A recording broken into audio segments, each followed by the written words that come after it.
In today's video, I'm going to teach you how to use a gift card or voucher when buying event tickets online. If you've already chosen the event you want to attend, the process of applying your gift card is usually very quick and straightforward. The most important thing is to enter the details carefully so the balance is applied correctly before you complete your purchase. To begin, select the event tickets you want and continue to the checkout page.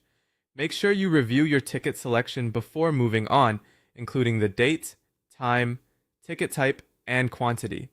This is helpful because once you apply a gift card, you'll want to be sure everything in your order is correct before payment is finalized. When you arrive at checkout, look for the payment section.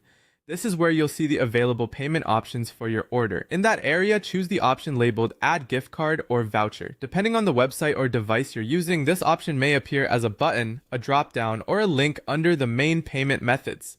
Take a moment to find the correct field before entering anything. Next, enter your gift card number and PIN exactly as they appear on the card or voucher. This step is important because even a small typing error can prevent the system from accepting the card. If your gift card is physical, the number and PIN may be printed on the back, and sometimes the PIN is hidden under a scratch-off panel.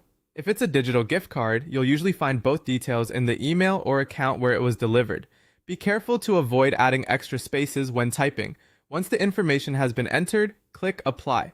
The system will then verify the card and deduct the available balance from your total order amount.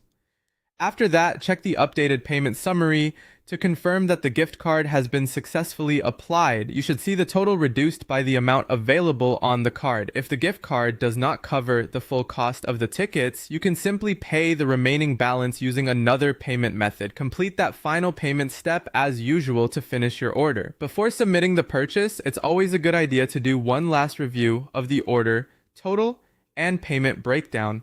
That way, you can confirm the gift card was used correctly and avoid any surprises. And that's it. You've successfully used a gift card or voucher to help pay for your event tickets.